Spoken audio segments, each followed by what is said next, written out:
We could make this a very dramatic entrance. Shaina is opening her door, and we are about to talk about getting your hands dirty and remaking the world.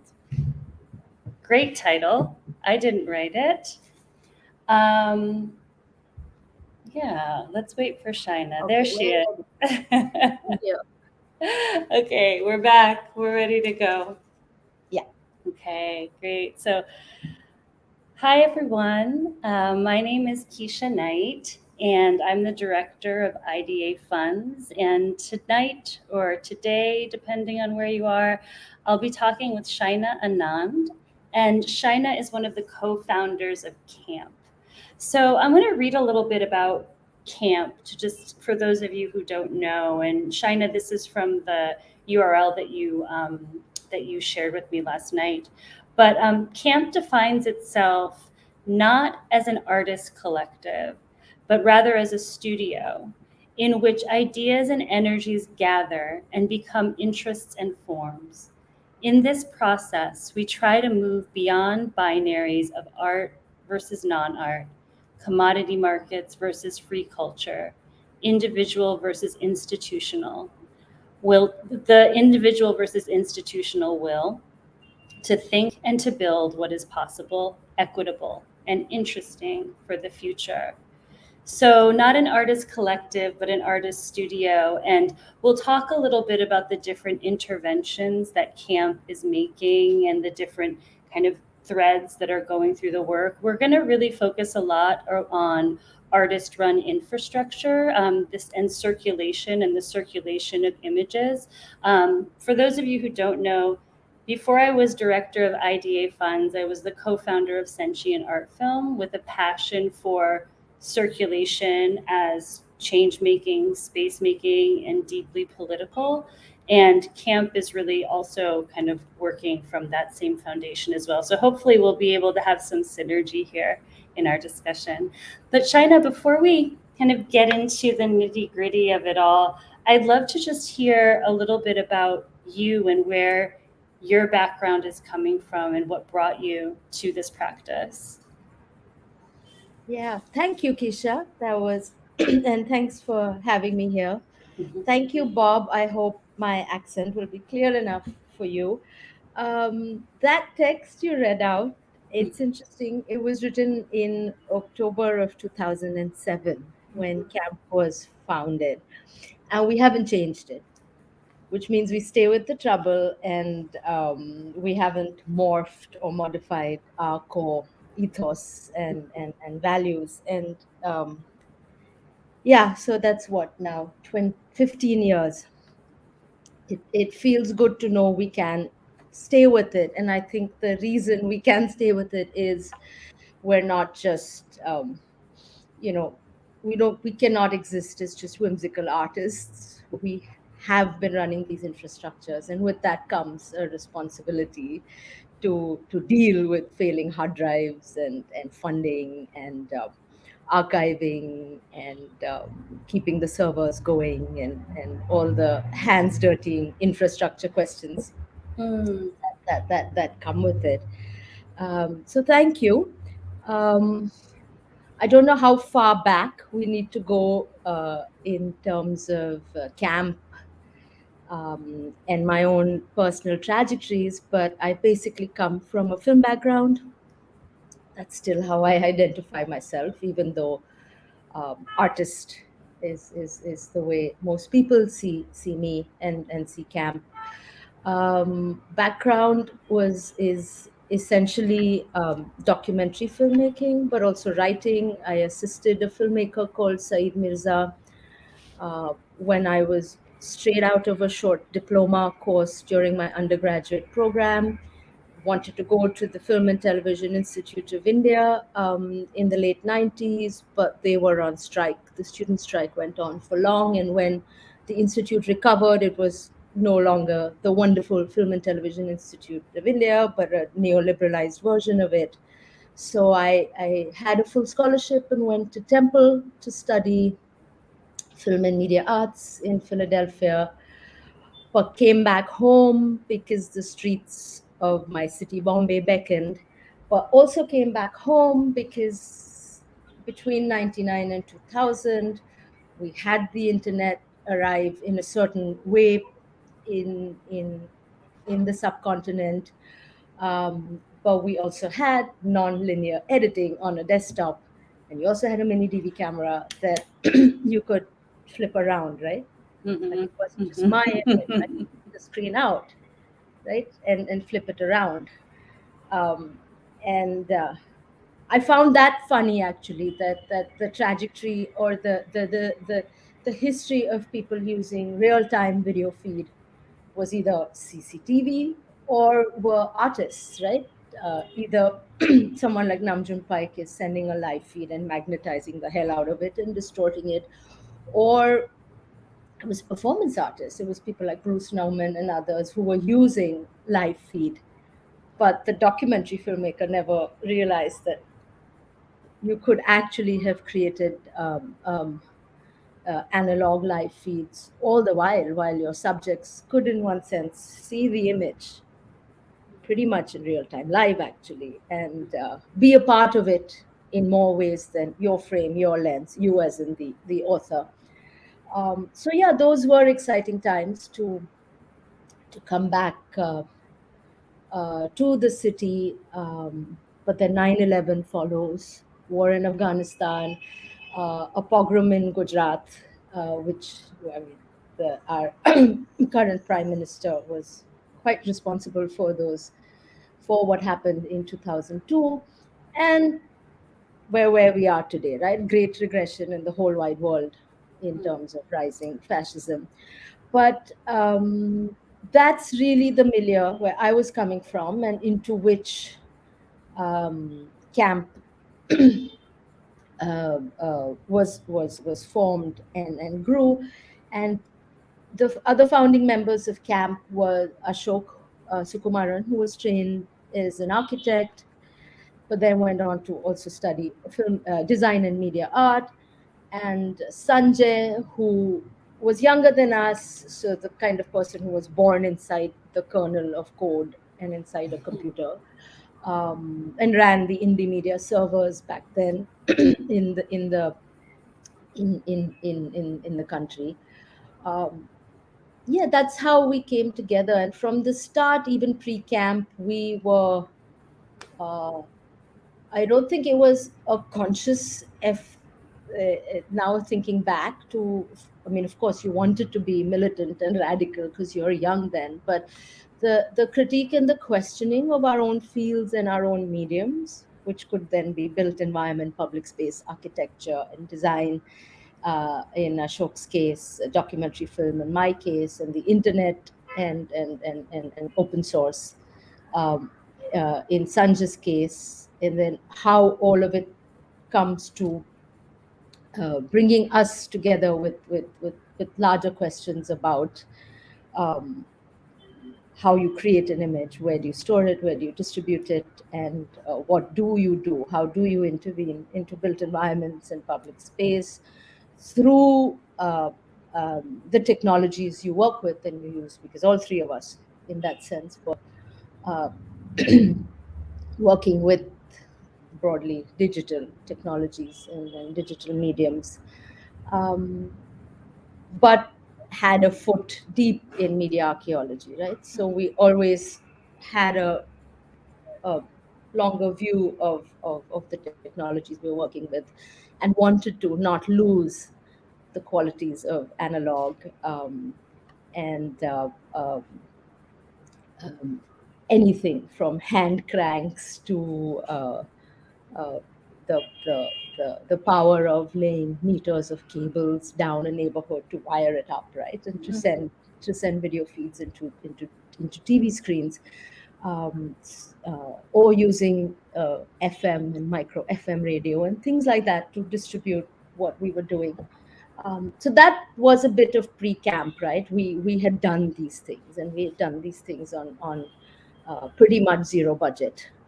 Um, and so when we chose to then work together and not necessarily focus on individual artist name and our own separate careers, um, we had that grounding, and the rest, as you read in the 2007 text, was purely speculative. It's what we wanted to do. But I think we, um, yeah, you don't want to know the trauma and the back end about why we still do what we do, but we've managed to. I think that's, that's part of the, the fact that you've been able to sustain this practice is pretty extraordinary, and I'm wondering if the kind of interest in infrastructure, as we were talking about, is that something that was there from the beginning?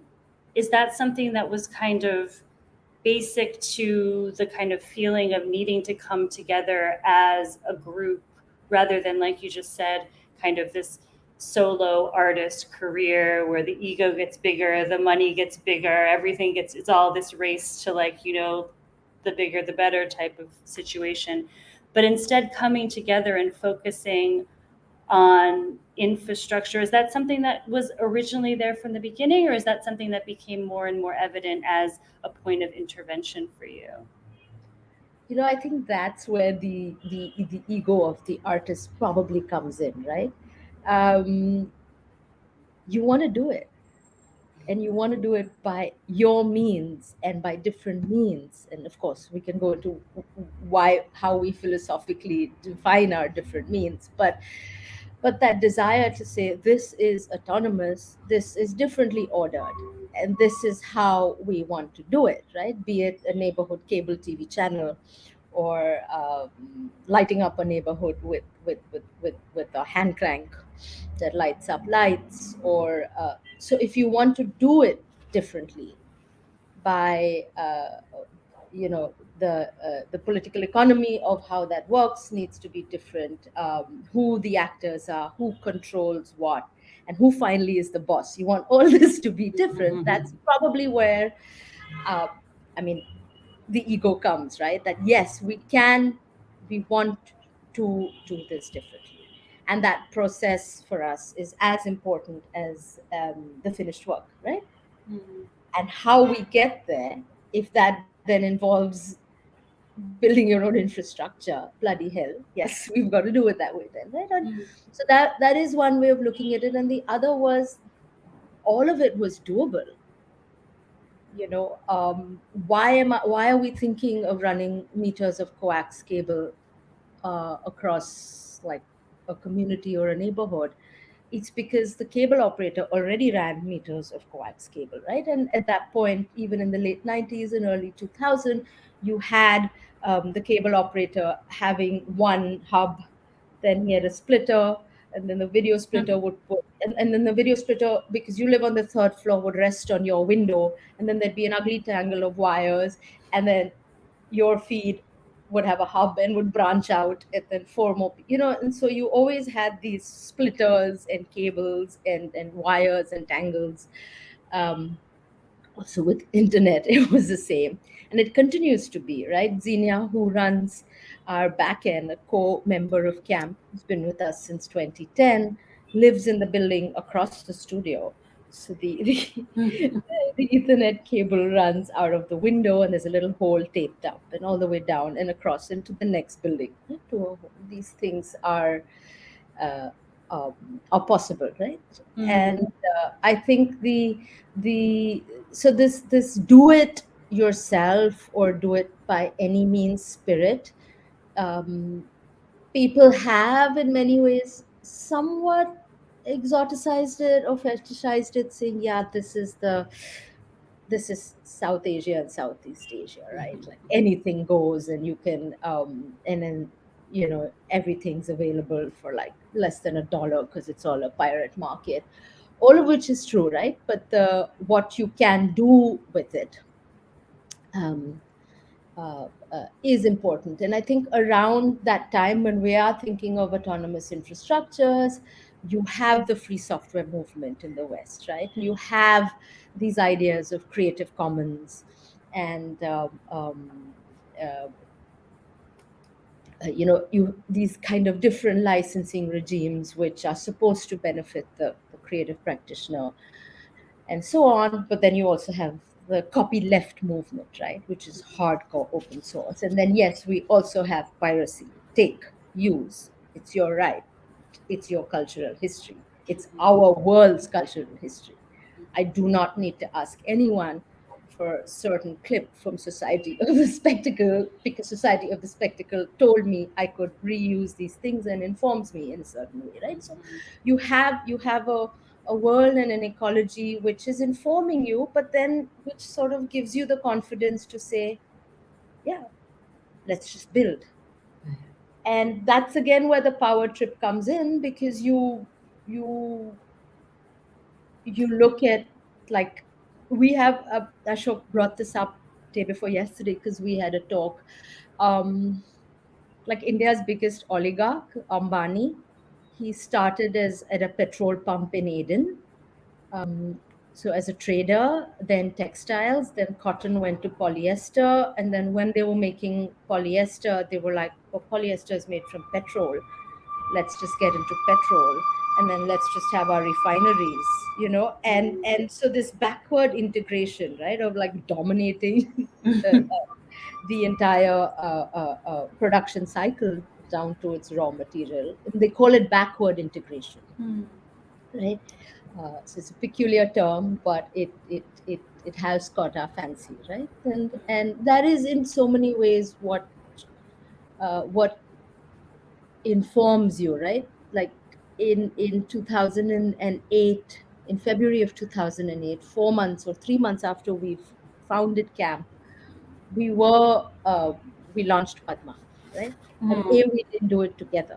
We did it with uh, uh, friends and colleagues who brought in their individual or also collective fields of expertise in in quite rigorous and solid ways, um, um, to to create something like that, right? And that's possible in that sense because you want I to, yeah.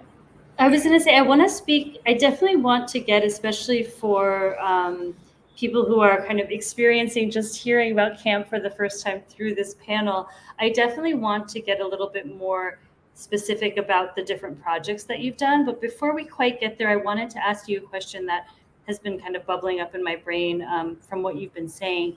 It seems like there's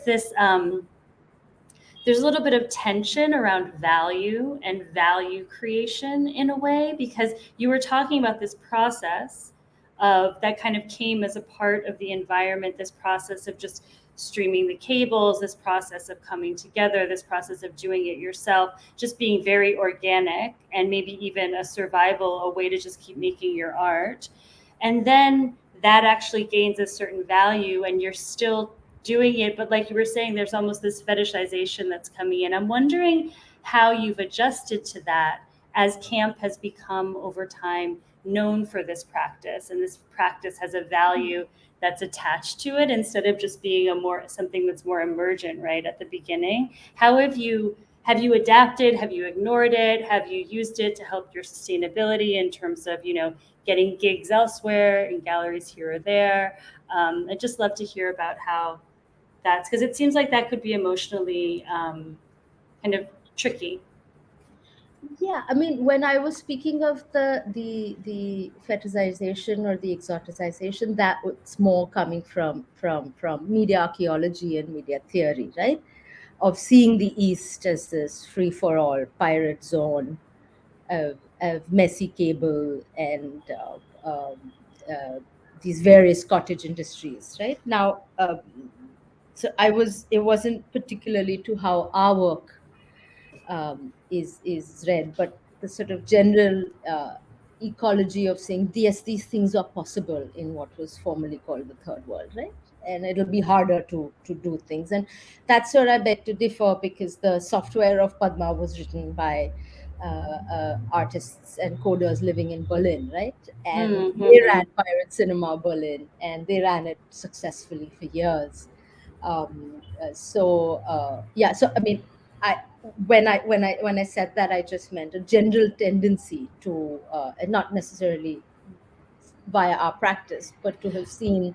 But Uh, but but don't you think in general though there is a certain, especially now, this fetishizing of the underground, this fetishizing of, kind of DIY and no budget and this and that, which is in actuality not, it's quite difficult to sustain, right? no, Like everyone's like scrappy and so I guess I wonder kind of how you manage that and just kind of because camp still has the feeling of being emergent even though it's been around for 15 years, and so I just wonder, maybe you can not give us some really. insight. So I mean, I what so Padma exists, right? And Mhm. it grows, doesn't grow exponentially, but there's new content coming in every year, and it's now 14 years and going on, right? And Indian cinema, our cinema archive, has more material than the National Film Archive of India. So they're there to say, they stand for what they are in that sense. And we as camp work with, we are reacting, and we are thinking of the future at all times, but the media environment around us may have been cable TV in the late 90s, but it's CCTV for it's a certain kind of fetish people have for AI and NFT and weird things now. So what we, the environments we react to or think into the future also change with time, right? We're not still running a local cable TV channel, right? And so those interventions and those things had their time. Um, as far as how we do it and the value, yes, I mean that is the, in the end, the being an artist has that kind of complete freedom. It's also very unregulated, right? What your, who acquires your work, and what it would finally be valued as. um, but maybe it's harder for me to say this because we do have relative success as camp, in the contemporary art world. So I don't want to sound then presumptuous saying like, yeah, all the ends meet, and sometimes meet in relatively decent ways in terms of how we sustain things and how we live and work and earn. Uh, but I have to say we've never had pressure. We have we have had the gumption to say fuck you to curators who've come saying, oh, we're doing this India show or this Asia show, or things we've just found like uh, uh, fraught, or as you say then, like exoticizing us or putting us into certain boxes. You have the freedom to say no, but you also have the confidence to do what you do in Amsterdam. You can do it in London. You can do it in Palestine. You have a sensibility and a confidence to be able to realize your works, right? And I can give you an example from 2008, the year camp was founded. um, I was invited to a residency that would help produce work for, I think it was called the Asian Triennial Manchester. But the curator of the arts organization, a non-for-profit place, a corner house, Kathy Ray Huffman, had a fantastic history of working with video and broadcast in the United States, in the 80s, 70s, 80s, and 90s. And so she just was an incredible person who had uh, this this history that was less known, but that I was so interested in.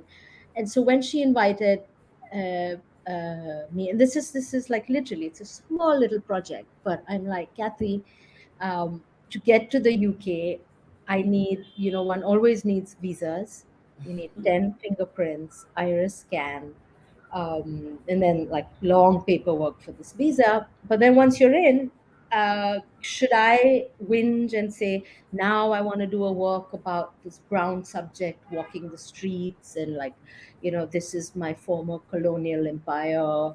Or do you want to say, I just want to enter CCTV control rooms. Can you get us in? And she does. And that takes imagination, that takes Mhm. this infrastructure that the nonprofit museum or arts organization can have, and the curator who's your buddy in that sense and will push rather than be the institution who's pulling you down. So we get access to CCTV control rooms, and then I'm like, great, now can we open it up to members of the public? Because Mm. I don't want to just be there and make a film with my camera. And we open it up to members of the public who happen to be students who walk those streets, or people who live there, or even CCTV operators who work, and so then that is really how we use a term quite often. It's also again the vertical backward upward integration thing. It's called Mhm. privilege escalation, and it's a hacker term, right, where something can get into the back end but then access admin privileges, right?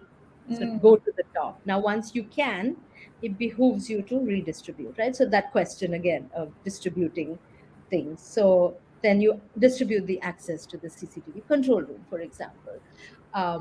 So I don't know where I can't place where that sensibility comes from in Mhm. ourselves, right? It's Mhm. probably in our DNA, and of course, we as it's like anybody's practice, right? You hone it, and it just gets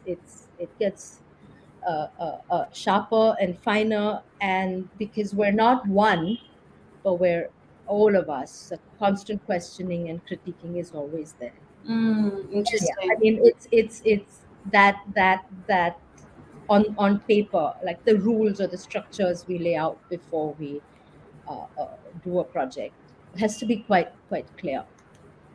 And then yes, there's the contingent and the wild and the possible that happens once, for example, say I'm in a control room and then the control room is opened up. Now what happens next? And where that goes is the space for art, right? And space for possibility, and And are you, Shaina, are you working, are projects kind of being born individually and then coming to the group for support, or are they ideated together, or it's just a mix of all those different ways of projects coming out into the world? it's a mix. Yeah. Yeah, it's And I was going to ask you actually.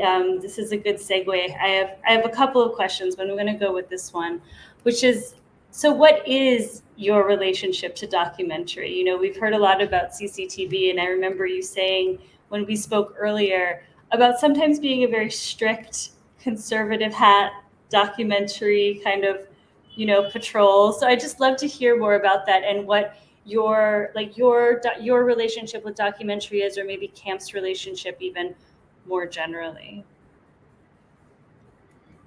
yeah, I can be quite a grumpy old auntie when it comes to to documentary. Yeah, that is true.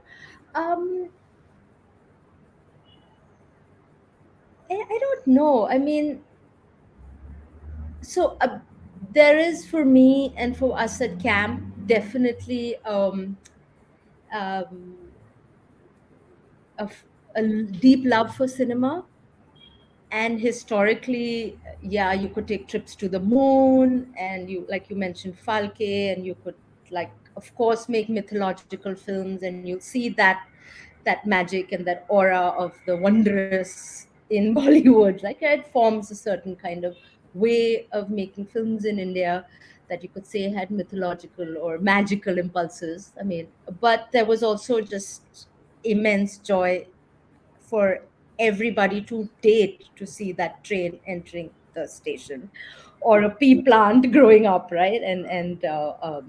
Which I think was Falke's actuality film, was watching a pea plant germinate and go up. And there is a beauty and a wonderment in recording reality, just as there is, you know, probably wonder in seeing, mythological and special effect things, right? But the and then, like, I could watch Man with the Movie Camera again and again and again, and I see something new, right? So when you have this kind of uh, amazing history to stand on, and then you saw what happened when you had video, and video was linear editing, for God's sake. But film was always non-linear. You could chop it where you wanted and splice anything into anything. You could see it in a tactile way, and here you're like winding tapes and doing A roll and B roll, and like, like that period of video, and um, sort of stagnated, right? From the 60s onwards, like that period where I feel documentary film does stagnate. There are, for me, there's some brilliant things that happen, but they really happen by taking recording footage, playing it elsewhere, like something else is happening, right, with the medium, because everything else that is radical and possible is already happening in film, right? So where could video go, and where does video go in documentary history, is something we care about quite a bit. And I think so personally, yeah, sometimes I say of films we've made where people write about them and say this is docu-fiction or something, and that's when I'm the grumpy auntie saying, no, this is 100% unadulterated documentary, because it is, right?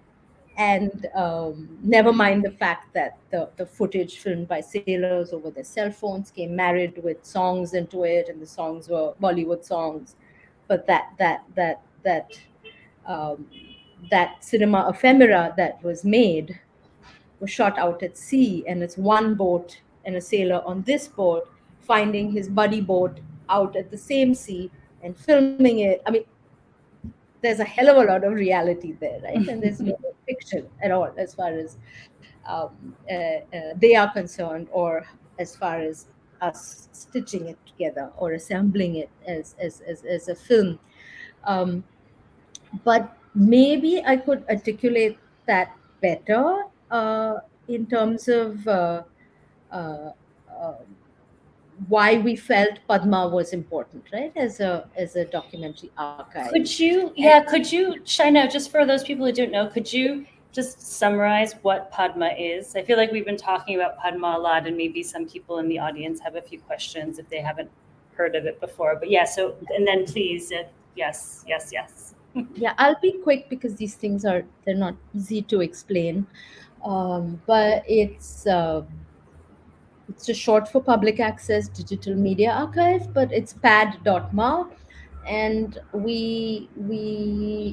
like I said, it came into being soon after camp in February of 2008.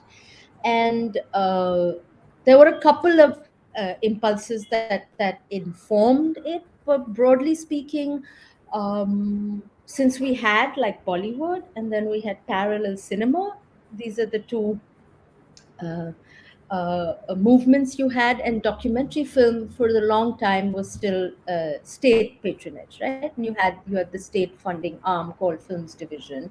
And so in fact a lot of the parallel cinema filmmakers who also needed state patronage, right? You needed the State Film Development Corporation to fund your film.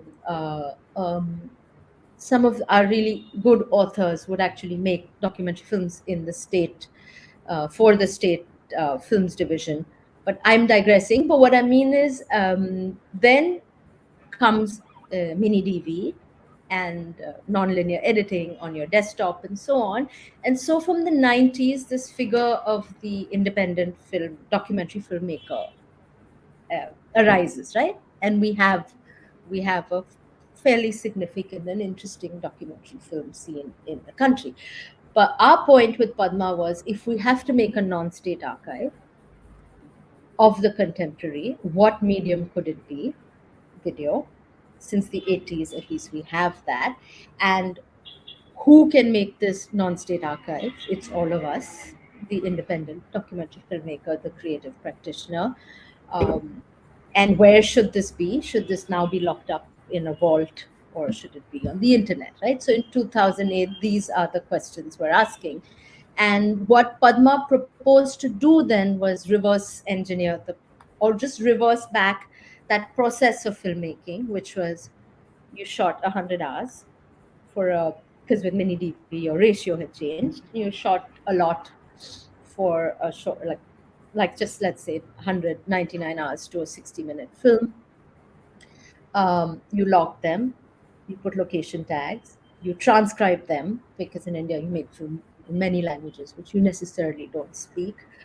You added your notes, you added your marginalia, you had, everything was logged. So all we wanted to do was go back to that process and then archive the footage, right? And because we did feel maybe the remits of a final cut expire, but the footage, right? I interviewed you for an hour, I used 4 minutes, right? That the rest of uh, uh, um, the footage will be important in the future. And so that's really where Padma was coming from. But since everything is bound, and since 2008, again, its format hasn't changed, right? It's text married to time-based video, which is how everything works. That's how Premiere and Final Cut Pro works. That's how a subtitle file works. That's how, closed caption works and all of that. So we're adding text, and this text could be transcript, but it could be a critical commentary, it could be just more information, could be speculative, it could be just a keyword, and so on. But the archive then lets you find it to time code. And over the years, what has changed in Padma is um,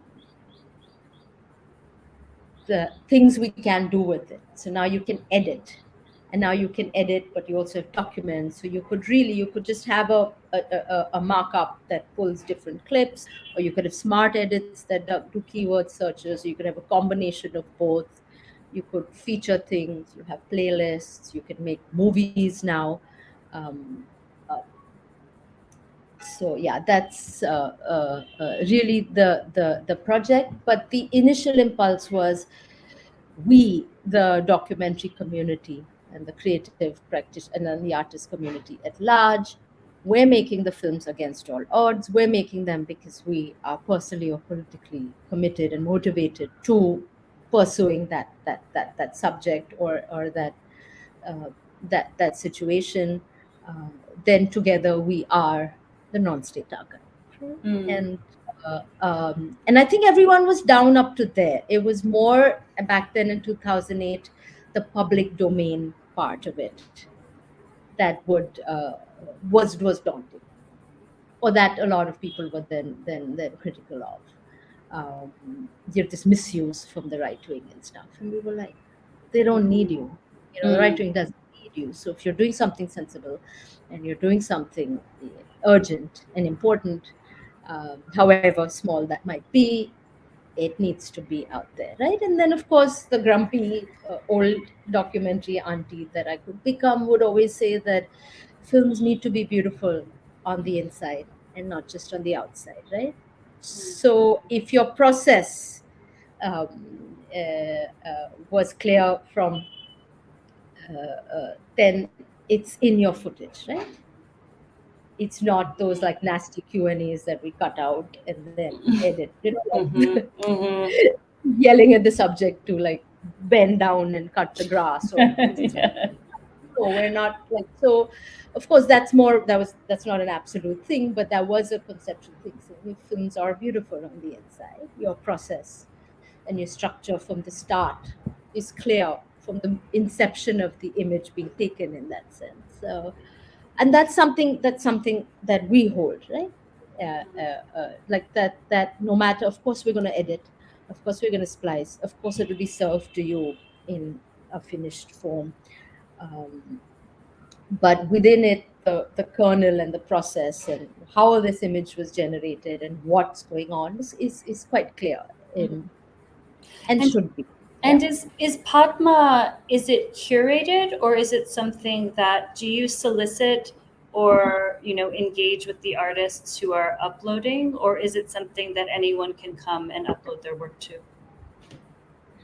um, People can come and upload, but that's really a one off, right? Like if it's no, it's hard for someone to upload 100 hours of footage, right? Or so almost everything is takes a long time. So it's the reverse, right? It's a conversation. It works both ways. It's we're asking someone because we know it's important, or they need help, or often there are organizations that are shutting down, but they have this important archive and they've taken a decision, um, or it's a filmmaking collective that then says this is where we'd like to keep it. Um, and then it is a bit daunting because it involves getting back the log sheets. Sometimes they're typed in a file, then we scan them, then we OCR them, and so yeah, there's a lot of labor. um, but the tools for doing that get easier and easier, and um, so almost everything, to answer your question, is solicited both ways, and takes a time. I mean, like when I log in, I see so much unpublished stuff because it's still cooking, right? And then it's only when it's ready that we publish collections. So it's a slow process, but that's what it is. But what we can do now is edit across Padma and Indian cinema and the other instances. So, for example, njp.ma is Namjoon Paik's archive, and that's online now. And that's a fairly interesting archive, not just for his TV as garden and TV as whatever sculpture and Buddha and stuff. Like there is all that kind of documentation. But since he was so involved in the Fluxus scene in New York and was the first guy to run and buy this quarterback camera, um, and also treat it with great intimacy, right? He's hanging out in bed with theater people, and he's filming up close and handheld. But he actually has ended up documenting a fairly wonderful scene, but also, um, I mean, I don't know if you've seen Alan and Alan's complaint. It's just great, right? So Alan Caprow, and so that material now is online, right? And uh, as are other instances, right? There's 858.ma, which is the archive of the revolution in Egypt. Mm. There's Bak.ma, which was all the Occupy and stuff that happened in Turkey. And Bak.ma actually means don't look, in Turkish. But so because the software is open source, it's also um, folk. There's a lot of Afghan film online inside Padma because we worked with Afghan Films, which is the state agency in 2012, and digitized some reels, and also annotated them with the staff and put it on. So there are all these So sort of these were all made from the same software that was developed for Padma. Oh, beautiful. Yeah. exactly, yeah, So the redistribution is happening in this yeah, way too. I'm yeah. wondering Not if you just could. not just as one monolith, like dump everything, Yeah. but they Beautiful. need to belong to different spaces and Beautiful. time. And the Turkish one you said was Pak.ma? BAK, BAK. Great. yeah. I'm also wondering if you could speak a little bit, Shaina, as we kind of come toward the end of our hour, but we're working there. But I would love to talk, now that we've talked about Padma, maybe a little bit about Indian cinema, and also with that, I'm wondering who you anticipate the audiences, and I'm not thinking of audience as just the people viewing, right? Even the people thinking through code, as we've seen, like other people who are creating audiences are maybe a part of this. Other people that are creating archives are maybe a part of this audience, but who the audience for this work is. And then maybe you could also tell us a little bit about the other things that camp does, like your screening series and your exhibitions, because it does seem like you're building communities in many different ways and kind of in many different, let's say, scales or registers, some hyper local, some more international, some working through the digital, some working through the analog. So I would just love to hear a little bit of that cartography, let's say, of that space. Yeah. Um, so Indian cinema, as you said, takes Padma's software. Got a bit customized because you needed metadata fields like music director and playback singers and very specific things to Indian cinema. But it was done in 2013, which was 100 years of Indian cinema, and was done by Anand Sebastian, the sort of genius behind the Padma kernel and code. Um, because they were like, what's the big deal with this 100 years of Indian cinema? And a colleague of ours, the film historian Ashish Rajadhaksh, had this book called The Encyclopedia of Indian Cinema, that I think the updated edition was 1994 or 5. I think it was an index of maybe 15,000 films then. Uh, but he had a PDF of half of it or something, and the other half we scanned from the book. And these fields, I mean, like it took from Padma, but the shell of indiancine.ma was formed, and then that index grew, but then into it started coming films in their digital form. And these could have been VHS dubs of missing films, this could be Blu-ray rips, this could be restored versions, but this could just be like fairly dodgy things that found their way to YouTube because the old video distributor with their logo and their things dancing across it, or things dubbed when they were taped of television access, right? So the films in Indian cinema are not necessarily the archival prints, right? But the fact that a film object exists is viewable, and again, densely annotated. If the subtitles are there, you can really search. And Jan and Sebastian um, have this archive called 0xDB, which is 0x is skull and crossbones, right? It's like 0x. So it's a pirate cinema database. And uh, long before Indian cinema and stuff, we would, one of the fun things we would show from 0xDB, or Sebastian would show, was search for Paris in all of Godard's films and then lay it down, right? Because the subtitles pick it up and you have a cut up of things across films, and it was just fun and joyous and trivial to then identify which film all this was coming from.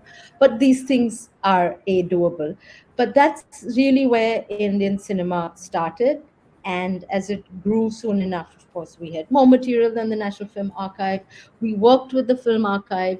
The archivists there, while doing their work, always have Indian Cinema's tab open because they cross-check the metadata or add it from there back into their archive. Um, it's used in film studies and film programs all over the world, right? Especially the South Asian film programs in the UK and the United States. Most of the film scholars use it in the classroom, right? So this kind of changes all and Ubu was an example, right? Like, you, otherwise you would have to, like, if I was teaching film in the United States, I have to requisition a film and pay $250 or $150 for library access. I mean, you had Ubu, right? And now you have Indian cinema. So you have things which also are liberating for faculty, right? To be able to teach in this way, and of course, direct beneficiary are students who can uh, um, for whom it just go deeper, right? There's nothing stopping you then if you have a researcher access or thing to these kind of platforms. So that's where Indian cinema is. And for us at camp, once you have this access, for you, in terms of our work, we just did a 60-year long history around the housing question, right? Or housing in Bombay. And we begin in, uh, you know, around independence or post World War II, and we take it up to 2020, this housing history. And of course, we then had to rely on both Padma and Indian cinema and state sponsored newsreel documentary and the housing as seen in Bollywood and the silver screen of the 40s, 50s and 60s, but then all the activist stuff and the documentary stuff in Padma. And so we could tell this story, right? And then all of it is footage, whether it's the big opus blockbuster film made by Raj Kapoor in 1953, or it's something someone filmed, this a slum being demolished in their neighborhood. Right now, both the things exist and should be deployed and should be used, but also should be treated as yours. Right, you should take it and do something sensible with it. So And yeah. I love it. I love it. I actually wanted to.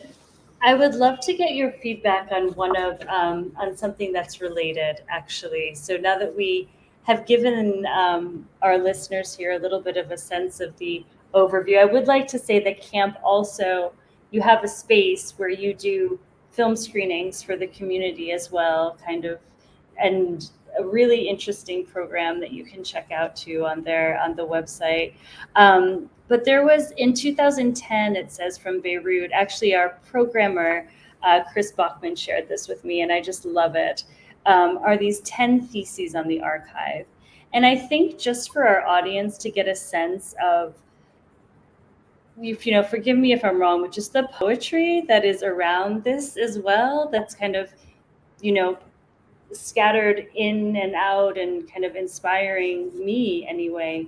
I just would like to read these 10, but I would like to ask you about number 7 in particular. But I just want to read this out loud for everyone. So this is called 10 Theses on the Archive, and you can actually find it on Padma. So number 1, don't wait for the archive. Number 2, archives are not reducible to the particular forms that they take. Number 3, the direction of archiving will be outward, not inward. Number 4, the archive is not a scene of redemption.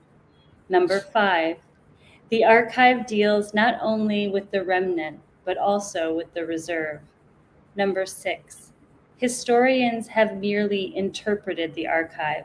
The point, however, is to feel it. Number 7, the image is not just the visible, the text is not just the sayable. Number 8, the past of the exhibition threatens the future of the archive. Number 9, archives are governed by the laws of intellectual property as opposed to property. And number 10, time is not outside of the archive, it is in it. And when you see this document online, the explanations are like, there's lots of explanation in there after those 10 statements. But I just find that so beautiful. And I was wondering, Shaina, if kind of as a way of maybe closing, could you talk a little bit about the image is not just the visible, the text is not just the text is not just the sayable. This has just kept me circling. I just would love to hear what that means or what how that resonates with you. It actually is pirating Rancière a bit there, and from the future of the image. But it's really, for us, in terms of Padma, how you read an image, right? It goes back to quite um, classic ways of um, how, I mean, when in film studies we call the film itself, right? The object itself, the text, right? And then how you read a film or how you read that text is really it's one strand, right, of film analysis, which Padma and Indian cinema both allow because of its text thing. But then we have this, and I'm speaking more as a practitioner here, you also have text that becomes part of film, right? In very beautiful ways, from Michael Snow's "This Is Not a Film" to text being inserted into cinema in quite vibrant ways. We ourselves made a film based on the phone taps of a corporate lobbyist who um, government leaked, government tapped phone taps that were leaked into the public domain, where she's speaking to. I mean, she is the corporate lobbyist for the two big oligarchs, the Tatas and the Ambani. And she's working the phone, and it's the 2G spectrum, what got known back then as the 2G spectrum scam. Um, yeah, so I mean, it's just an example, but the it's a text film, right, based entirely on the phone taps, and there's a screenplay uh, that that is part one, and it uses the audio transcripts, and it's a threat of a fiction film, right? So the form is just a book, it's the screenplay, but it gives fictitious settings, if you will, to those conversations, right?